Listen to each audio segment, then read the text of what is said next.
Hello and welcome to another video for this next day of the Christmas in July Vlogmas. So today I'm doing a Greek video or a Greek related video. I've kind of run out of time to do a proper full video, so what I've done is I was working on a text from the early 5th century written by someone named Count Zosimus. I won't go into who he was right now, but if you want a video about him, just let me know in the comments. I can probably make a brief introduction about him. But I'm just going to read one scene that involved a naval battle. As you know, my research is kind of looking more at sailing and sailors and their experience.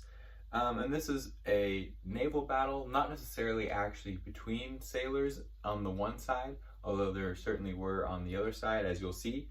But the two antagonists, or the two generals of the armies that were fighting each other, one of them was Gainas, who is a Goth, or Gainas, I suppose, who was a Gothic rebel. Basically, he had been a general with the Romans, and now he kind of was on the outs, and he tried to take over and some things like that.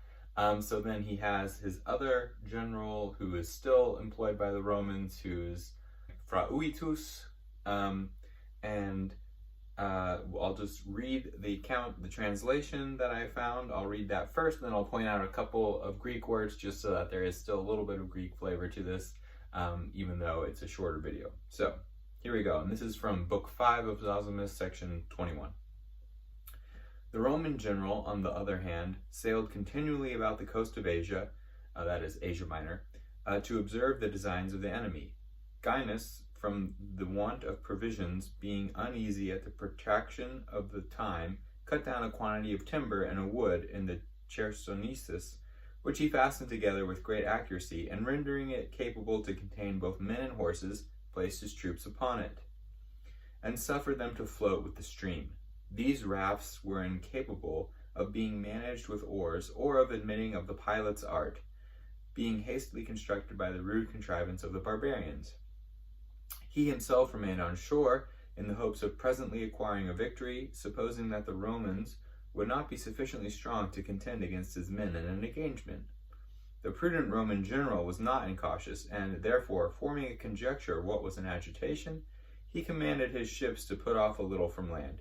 Perceiving the rude vessels of the barbarians to be carried with the current in whatever direction it drove them, he first attacked the foremost of them in front, and his ship, having a stern of bronze, overpowered it, not only distressing it with his ship, but throwing darts at the men who were in it, and thus sunk both them and their vessel. When the crews of his other ships saw this, they imitated the example, killed some of them with their darts, while others, falling off the rafts, were drowned, and scarcely any of them escaped with life.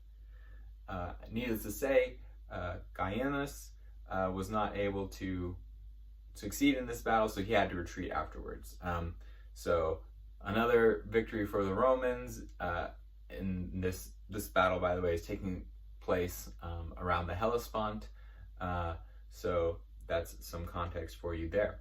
So a word to point out is just for some basic words relating to ships in Greek, we have naos, neos, which is feminine noun.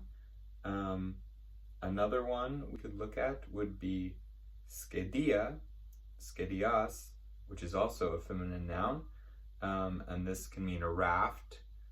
So yes, so because I'm running short on time, we'll just say it's better to have your naos in a naval engagement than it is to have your skedia. So that can be your takeaway from this video.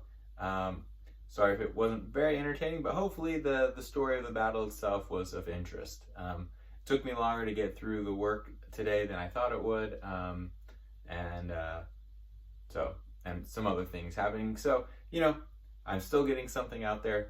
Have a good day of Vlogmas in July. I'll see you tomorrow.